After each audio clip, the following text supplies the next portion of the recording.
Howdy friends, Steve DePoe here for the Rose Realty team. You know, the Dallas-Fort Worth Metroplex has got a lot of really neat and kind of cool houses in it that are kind of run down a little bit, require some fixing up, and you know, with a little elbow grease and TLC, they can turn into either a house you can turn around and sell or flip, or a house that you can call your own shortly. Well, all of this is really a great idea. It allows people to kind of get into a neighborhood or into a house at a lower price. They put in the effort, they put in the remodeling themselves, and they can really kind of turn out with a nice home that is theirs.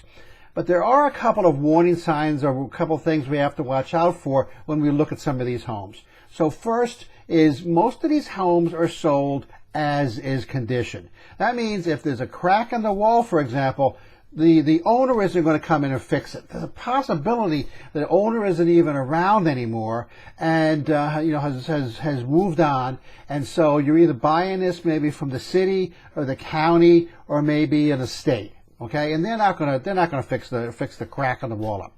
So it's real important at this time to go through some inspections, and I'm going to talk to you about these inspections right now. There's a general inspection. So a general inspector will take a look at the overall condition of the house. That's, you know, the walls, when things are level, the outside, the inside, you know, the whole thing, the whole general inspection. But what an inspector will not do, a general inspector will not do, is look behind the walls. He can't see behind the walls, and so he can't tell you about the wiring or the plumbing. Okay, we're going to call on experts for those. So the general inspection is real important. Second, roof. We really want to find out what that roof looks like, whether it's leaked in the past, whether it's leaking currently. Chances are, again, you're not going to be able to get the current owner or the estate of the owner to pay for a new roof, and that's going to be up to you to put it in. But that's not exactly the point. The point is the roof leaking, and is it causing other damage inside the house? Do we have mold? Do we have black mold? Is there moisture inside the house because the roof is leaking? That's something to take into consideration. The foundation. It's important to call in a foundation inspector to see if that crack in the wall is because of the foundation or is it something else that's going on. Okay? The foundation is real important and can be costly. HVAC systems, heating, ventilation, and air conditioning. So if you're talking about an older house, they may have window air conditioners, for example. If you wanted to remodel this house for yourself and put in a top of the line air conditioning system, is there room in the attic?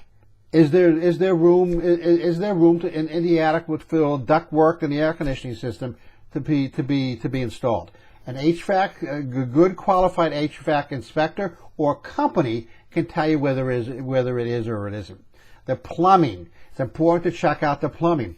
We sold a house 2 years ago that it wasn't a fixer-upper. It was a great house, but it was a little bit older. It was probably like a 40-year-old house. Had clay pipes going from the house to the sewer system. Okay, the buyer said, "I don't want the clay pipes. I want standard pipes put in," and we had to call in a contractor to put in new pipes. Okay, even though those clay pipes were 100% solid, they knew that in a short period of time those clay pipes would require replacing, and they didn't want to go through the cost themselves. So, what's the plumbing look like? Is the plumbing solid?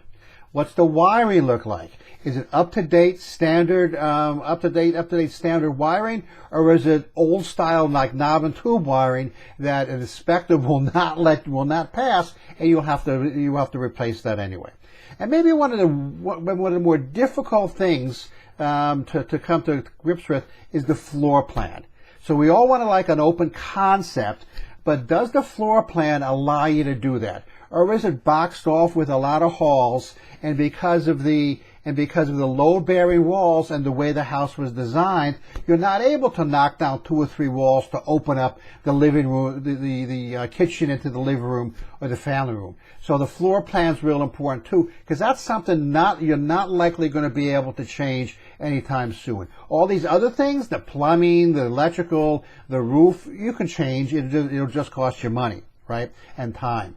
But likely there are some things about a floor plan you just might not be able to change. So to take a look at the floor plan and say whether it's something that you can live with, is important to look at too. This is Steve DePoe for the Rose Realty Team. I'm going to bounce.